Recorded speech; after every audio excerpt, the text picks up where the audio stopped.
नमस्कार साथियों, स्वागत है आप सभी का यूट्यूब चैनल अभिषेक जीएस एकेडमी में। साथियों, आज हम लोग हिंदी के प्रैक्टिस सेट नंबर 3 को हल करेंगे और हम लोग देखेंगे। आप लोग बताइएगा कि कितना क्वेश्चन सही होता है, कितना गलत होता है। अपने आप को चेक करके बताइए, देखिए कि 20 या 25 क्वेश्चन में से कितना आपका सही हो रहा है, कितना गलत हो रहा है। कमेंट करके ज़रूर आप लोग बताइएगा। और वीडियो शुरू करने से पहले चैनल पे जो भी नए आए हों वो प्लीज़ चैनल को लाइक, सब्सक्राइब और कमेंट करना ना भूलें। चलिए वीडियो शुरू करते हैं। पहला प्रश्न देखते हैं। पहला प्रश्न है, तिरंगा में कौन सा समास है? ऑप्शन ए द्वंद्व समास, ऑप्शन बी द्विगु समास, ऑप्शन सी अव्ययीभाव समास, ऑप्शन डी तत्पुरुष समास। तिरंगा शब्द में कौन सा समास है? द्वंद्व, द्विगु, अव्ययीभाव समास, तत्पुरुष समास।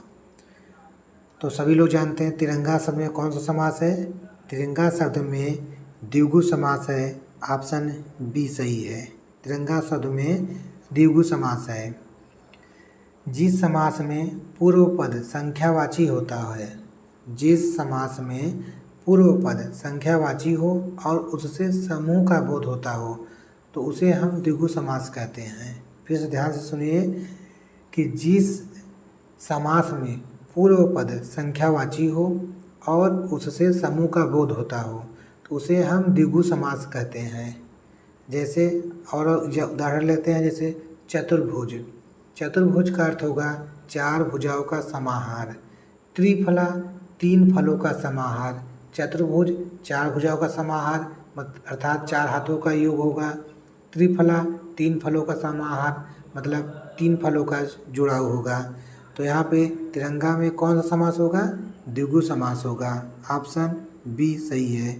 अगला प्रश्न है, निम्न में से कर्मधारय समास का उदाहरण कौन सा है? अब बताना आपको कर्मधारय समास का उदाहरण कौन सा है। प्रिय सखा, कामचोर, आजन्म, सपरिवार।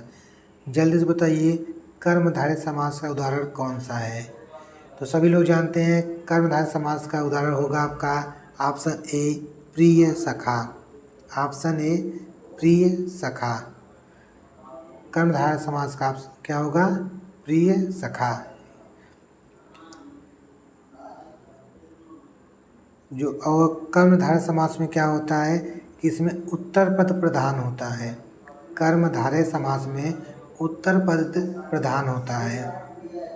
यहाँ पे ऑप्शन ए सही हो जाएगा। अगला प्रश्न है, अतनु का पर्यायवाची शब्द है।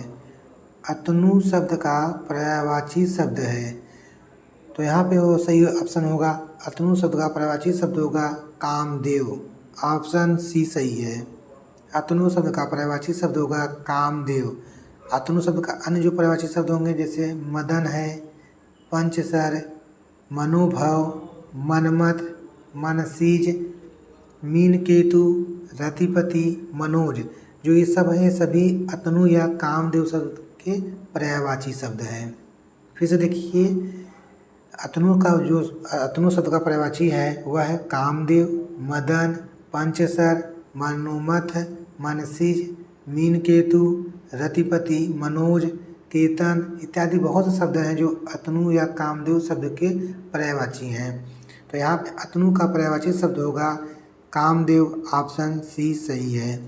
अगला प्रश्न है, प्रतारक किसका पर्यायवाची है? प्रतारक किसका पर्यायवाची है? ठग का, टेक का, टीका का, डर का। प्रतारक शब्द किसका पर्यायवाची है?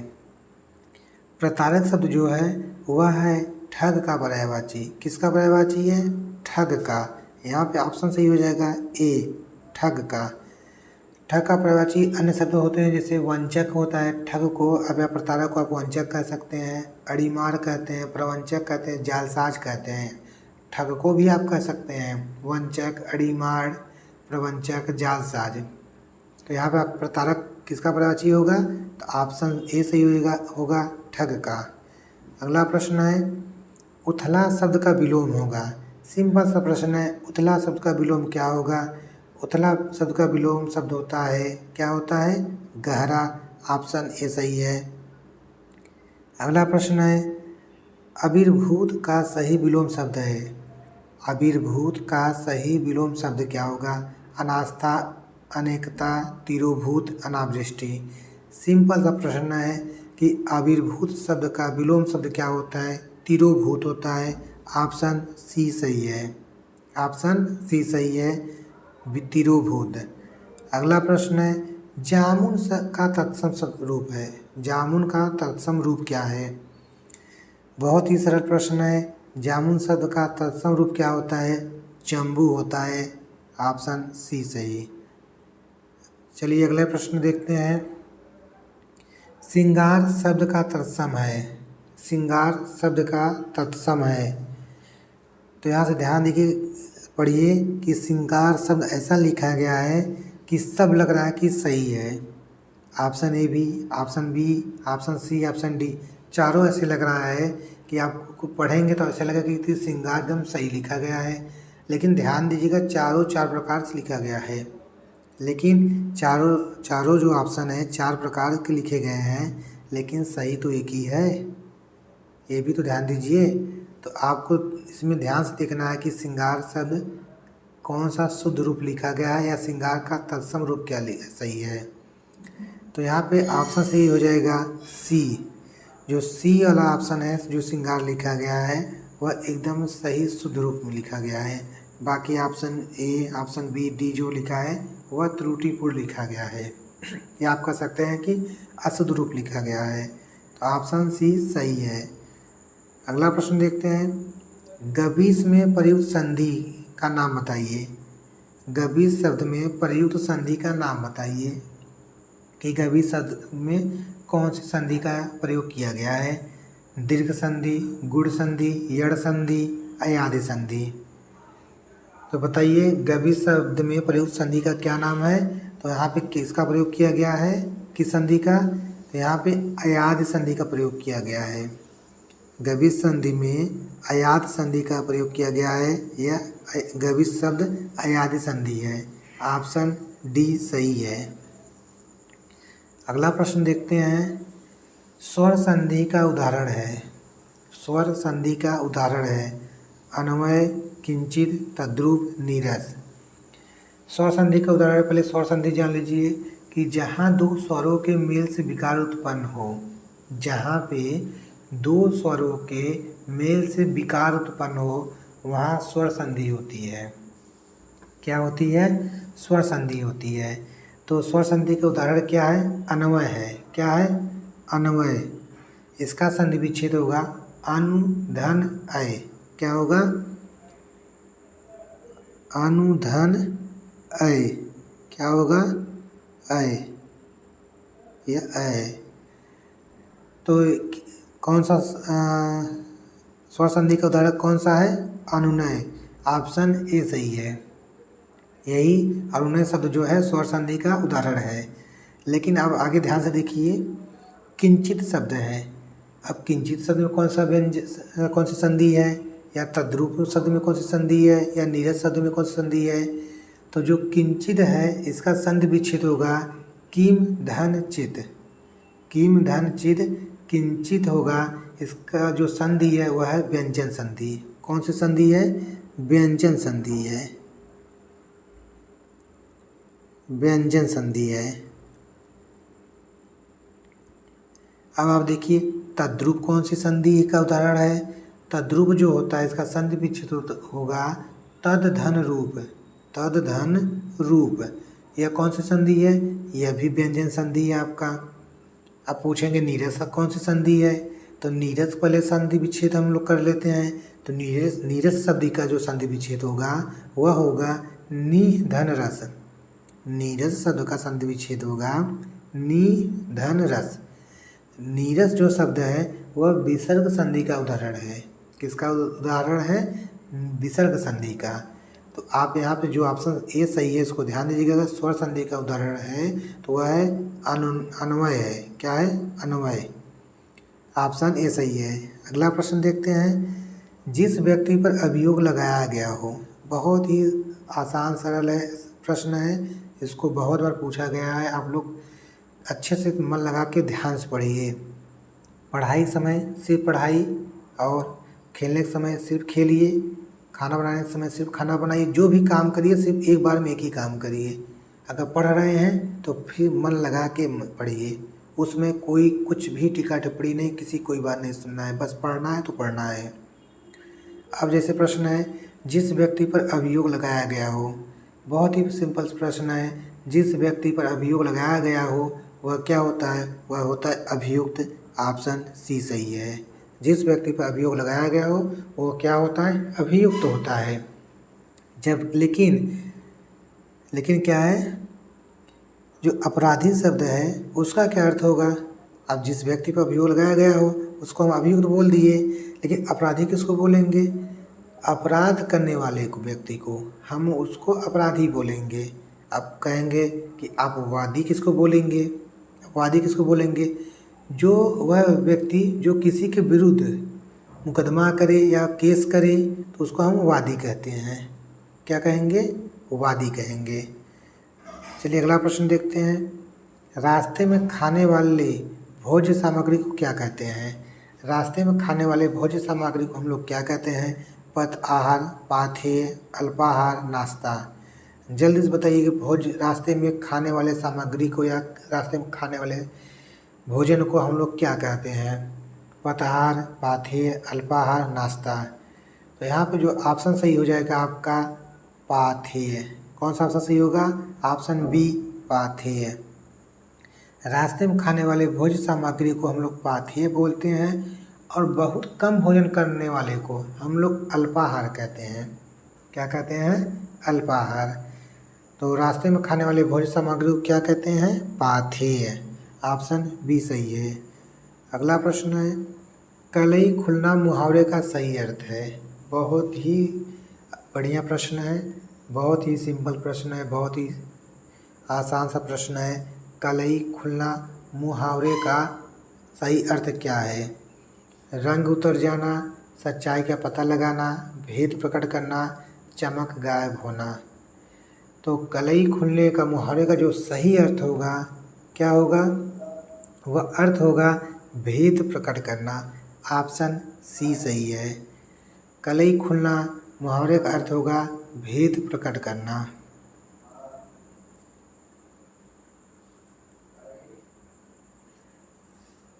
ऑप्शन सी सही है।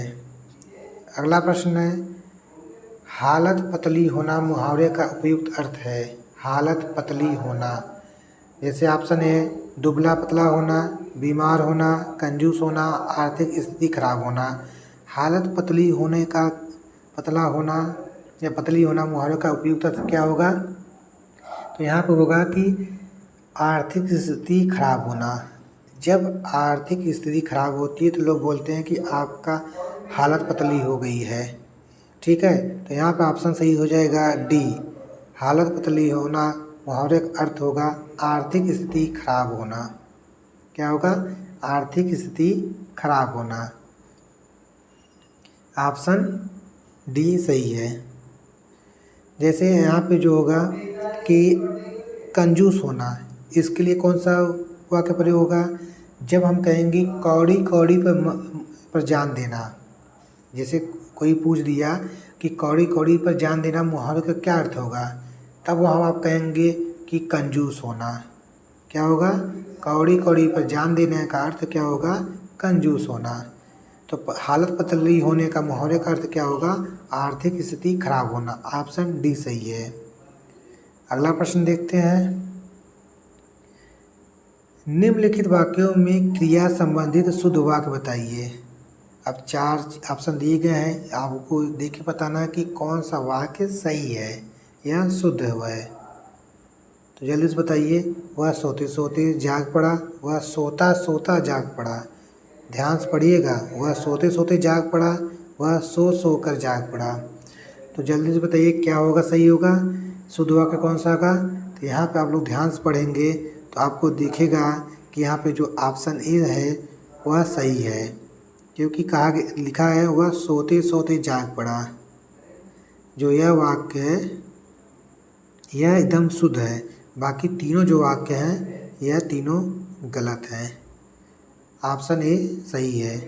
अगला प्रश्न जो है देखिए, कौन सा वाक्य सही है? फिर पूछ दिया आपको कौन सा वाक्य सही है। ऑप्शन ए बैल और बकरी घास चरती हैं, बैल और बकरी घास चरते हैं, बैल और बकरी घास चरता है, बैल और बकरी घास चरती हैं। अब ध्यान से देखिए कि कौन सा वाक्य सही है। 4 में से एक ही वाक्य सही है, 3 ठो गलत है। ये ध्यान दीजिएगा, ये नहीं कि ए भी सही है, बी भी सही है, सी भी सही है, डी भी सही है, ऐसे नहीं है। ऑप्शन सिर्फ एक ही सही है। तो ध्यान से आप देखेंगे तो यहाँ पे ऑप्शन सही हो जाए आपका बी, बैल और बकरी घास चरते हैं। बैल और बकरी घास चरते हैं, ऑप्शन बी सही है। अगला प्रश्न है, हाथी का स्त्रीलिंग क्या होगा? हाथी शब्द का स्त्रीलिंग क्या होगा? सभी लोग जानते होंगे हाथी का स्त्रीलिंग हथनी होगा। क्या होगा? हथनी होगा। तो कौन सा ऑप्शन सही है? तो ऑप्शन यहाँ पे है सी सही। हाथी शब्द का स्त्रीलिंग क्या होगा? हथनी होगा। ध्यान दिएगा, हाथिन, हाथनी, हाथनी, ये तीनों नहीं है। ध्यान दीजिएगा हथनी कैसे लिखा गया है। यही सब छोटी छोटी जो गलतियाँ होती हैं वो परीक्षा में ही गलती होती हैं, क्योंकि हम लोग रट लिया हथनी हथनी हथनी हथनी रट लिया, लेकिन हम लोग यह ध्यान नहीं देते कि हथनी में बड़ी की मात्रा है कि छोटी की मात्रा है, नी में बड़ी की मात्रा है छोटी की मात्रा है, ये हम लोग ध्यान नहीं देते, जो कि यही सबसे बड़ी गलती होती है हम लोगों की। तो इसलिए पढ़ते समय शब्द कैसे लिखे गए हैं कि उसमें कौन सा शब्द बड़ी मात्रा का प्रयोग हुआ है, छोटी मात्रा का प्रयोग हुआ है, यह सब ध्यान दीजिएगा। तो यहाँ पे हाथी का स्त्रीलिंग क्या होगा? हथनी होगा, ऑप्शन सी सही है। अगला प्रश्न है, प्रजा का बहुवचन क्या होगा? प्रजा शब्द का बहुवचन क्या होगा? बताना है प्रजा शब्द का बहुवचन क्या होगा। तो प्रजा का जो बहुवचन होगा वह प्रजा ही होता है। क्या होता है? प्रजा ही होता है। जैसे प्रजा आपका है, जैसे आप कहेंगे प्राण, प्राण, आंसू, और ये 2 शब्द ऐसे शब्द हैं जिनका प्रयोग बहुवचन में ही होता है। प्राण, वायु, प्राण और प्रजा हो गया आपका, आंसू हो गया शायद, अभी हम पूरा कंफर्म नहीं है आंसू शब्द को लेके, लेकिन 2-3 शब्द ऐसे हैं जिनका प्रयोग बहुवचन में और एकवचन में दोनों एक ही जैसा होता है। तो यहाँ ऑप्शन आपका सही हो जाएगा बी। अगला प्रश्न है, वह अगले साल आएगा, इस वाक्य में कौन सा कारक है? वह अगले साल आएगा, इस वाक्य में कौन सा कारक है? अपादान कारक, संबंध कारक, अधिकरण कारक, कर्म कारक, कौन सा कारक है? जल्दी से बताइए, वह अगले साल आएगा, इस शब्द में कौन सा कारक है? तो यहाँ पे ऑप्शन सही आपका होगा अधिकरण कारक, ऑप्शन सी सही है। क्या है? अधिकरण कारक। क्रिया के आधार को, क्रिया आधार को सूचित करने वाले संज्ञा, क्रिया आधार को सूचित करने वाले संज्ञा या सर्वनाम के स्वरूप को अधिकरण कारक कहते हैं। ध्यान से फिर से देख लीजिए कि अधिकरण कारक किसे कहते हैं? क्रिया आधार को, क्रिया के आधार को सूचित करने वाले संज्ञा या सर्वनाम के स्वरूप को अधिकरण कारक कहते हैं। इसका कारक चिन्ह में पर है। अधिकरण कारक का जो चिन्ह होता है वो में और पर है। तो यहाँ पे ऑप्शन सही होगा आपका सी, वह अगले साल आएगा, तो इसमें अधिकरण कारक है। अगला प्रश्न है, किस शब्द की वर्तनी अशुद्ध है? अब चारों आपको बताना है, 4 ऑप्शन देंगे। निर्नुनासिक, छिंद्रान्वेषी, गद्यार्थ, अंतश्चेतना। अब बताना है कि 4 शब्द में से कौन सा शब्द अशुद्ध रूप में लिखा गया है। ध्यान से देखिएगा, अभी बताए थे आपको ना कि कैसे क्या लिखा गया है, उसको ध्यान दीजिएगा। अब आप जो लोग ध्यान से पढ़े होंगे या पढ़ते होंगे तो वो लोग ध्यान देंगे कि कौन सा शब्द सही लिखा गया है, कौन सा नहीं लिखा हुआ। जो लोग सिर्फ शब्द को याद कर लेते होंगे कि चलिए निर्नुनासिक, अंतश्चेतना, छिंद्रान्वेषी, गद्यार्थ, बस ऐसे रट लिए होंगे, तो वही लोग सब लोग सरल सरल प्रश्न को गलती करते हैं। तो आप लोग ध्यान दीजिएगा कि किस शब्द की वर्तनी अशुद्ध है। तो यहाँ पे ऑप्शन सही हो जाएगा आपका बी, छिंद्रान्वेषी। जो यह शब्द है यह गलत लिखा गया है। निर्नुनासिक, गद्यार्थ, अंतश्चेतना, ये तीनों शब्द सही है। छिंद्रा निवेशी जो है यह गलत लिखा गया है। यहाँ पे कौन सा प्रयोग होगा? यह सब प्रयोग होगा। चलिए अगला प्रश्न देखते हैं। मानव मात्र को गीता के महात्म्य से परिचित होना अनिवार्य है। रेखांकित शब्द को शुद्ध करें। अब महात्म्य है, फिर से ध्यान दीजिएगा, महात्म्य जो लिखा गया है वह कैसे सही लिखा गया है कि गलत लिखा गया है। अब आपको पूछ रहा है कि महात्म्य जो शब्द है, महात्म्य है, वह शुद्ध कैसे लिखा जाएगा। फिर आगे शुद्ध वाली बात ना, तो फिर से आप ध्यान दीजिएगा कि महात्म्य कैसे लिखा जाता है। तो आप 4 ऑप्शन देखिए, चारों तो आपको सही लग रहा होगा। महात्म्य सब लिखा गया है, ऐसा लगा कि चारों सही है। आप क्या हो जाएंगे? आप हो जाएंगे कन्फ्यूज। अब इसी में आप लोग गलती करेंगे, तो ध्यान से देखिए कि महात्म्य कैसे लिखा गया है। तो यहाँ पे जो ऑप्शन सही होगा आपका बी सही होगा, महात्म्य ऐसे ही लिखा जाता है। ये तीनों गलत हैं, ध्यान दीजिएगा। लिखा तो जैसे एक ही जैसे लग रहा है कि चारों सही है, लेकिन चार में से सिर्फ एक ही सही है, ऑप्शन बी महात्म्य ऐसे ही लिखा जाता है। चलिए अगला प्रश्न देखते हैं।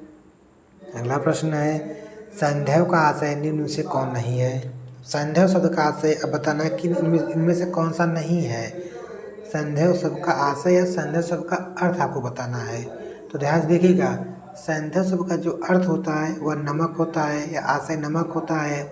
सिंधु देश का घोड़ा भी होता है एवं समुद्र भी होता है। तो यहाँ पे नमक भी हो जाएगा, घोड़ा भी हो जाएगा, समुद्र भी हो जाएगा। लेकिन संदैव शब्द का जो आशय होता है वो सोना नहीं है। क्या है? सोना नहीं है। यही ऑप्शन गलत है। संदैव शब्द का जो है सोना से कोई आशय नहीं है, कोई तात्पर्य नहीं, कोई मतलब नहीं है। जबकि संदैव शब्द का आशय जो होगा वो नमक भी होता है, आपका घोड़ा भी होता है, समुद्र भी होता है। तो ऑप्शन क्या होगा आपका? बी सही है। तो चलिए साथियों, आज के लिए इतना ही।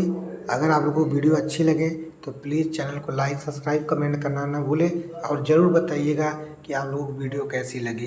अगर आप लोगों को वीडियो अच्छी लगे तो प्लीज़ कमेंट करके बताइएगा कि आप लोगों को कितना क्वेश्चन सही हो रहा है, कितना गलत हो रहा है।